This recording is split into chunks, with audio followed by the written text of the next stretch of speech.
l'Association nationale des DRH, elle vient effectivement, moi je dirais sur 5 dimensions, apporter un soutien aux DRH. Une première dimension, je le disais tout de suite, c'est de rompre l'isolement. Et ça, c'est extrêmement important. Une deuxième dimension, ça va être de travailler son outil de travail. Et l'outil de travail du DRH, on travaille autour de la patte humaine. Donc travailler autour de la patte humaine, obligatoirement, à un moment donné, il va falloir qu'on entretienne notre outil de travail. Et cet outil de travail, c'est avant tout nous-mêmes. Et donc comment dans ma dimension psychologique, ma dimension cognitive, ma dimension relationnelle, somatique, je vais travailler cet outil, affûter cet outil de travail. Et je pense que l'association peut apporter ça à différents niveaux, d'un point de vue d'information, de formation. Je vais travailler mon appareil cognitif, d'un point de vue des échanges que je vais avoir avec les collègues, je vais développer l'aspect relationnel, le fait de rompre l'isolement, je vais également travailler sur cette dimension psychologique et le bien-être au travail. Donc je pense que ça c'est vraiment un deuxième point très important qui est donc de travailler notre propre outil de travail qui est nous-mêmes. Un troisième point, ça va être de s'ouvrir à de nouvelles idées, de s'ouvrir à ce qui se passe ailleurs. Je pense que l'association, à travers tout ce qu'elle propose, à travers les différents workshops, à travers les différents webinars, à travers les différentes rencontres, en fait, elle va nous ouvrir aux autres, elle va nous ouvrir à de nouvelles idées, donc elle va nous inspirer. Et à ce titre-là, je pense que c'est extrêmement important également d'aller voir ce qui se passe ailleurs pour pouvoir mieux effectuer son travail au quotidien. Un quatrième point, ça va être la prise de recul.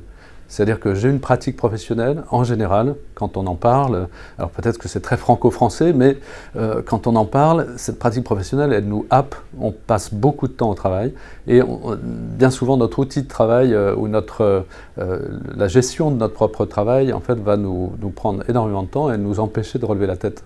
Donc cette association, c'est pareil, elle va nous aider à relever la tête, à prendre du recul, à se poser, et puis à réfléchir sur le travail, sur sa pratique professionnelle avec d'autres. Et puis le cinquième point, c'est aussi le tisser du lien, faire du réseau, échanger entre pairs, éventuellement sur des situations qui nous préoccupent tous, mais aussi c'est un monde qui est assez petit finalement, le monde RH, et donc ça permet de parler de telle ou telle personne ou de telle ou telle rencontre qu'on a pu faire ou de tel ou tel cabinet, coach, etc. Donc on va échanger comme ça sur la pratique et on va échanger également entre pairs et ça permet de tisser des liens.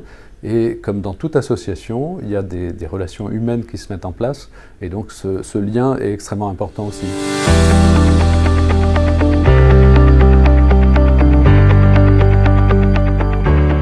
Prendre du recul, se poser, échanger avec des pairs, avoir la dimension nationale aussi de l'association, c'est quelque chose d'extrêmement important.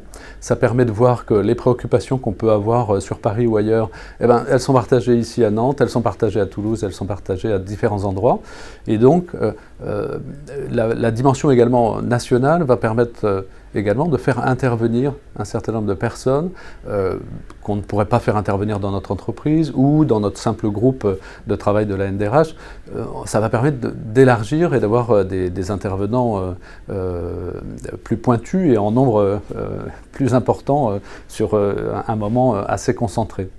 Et donc ça, c'est extrêmement riche et c'est plutôt positif. Je trouve que ce qui est très intéressant, c'est que ça nous oblige à repenser notre pratique, ça nous oblige à s'arrêter, nous arrêter, ça nous oblige à mettre des mots sur ce qu'on a l'habitude de faire et donc de formaliser notre pensée. Et ça, je trouve que c'est extrêmement riche également.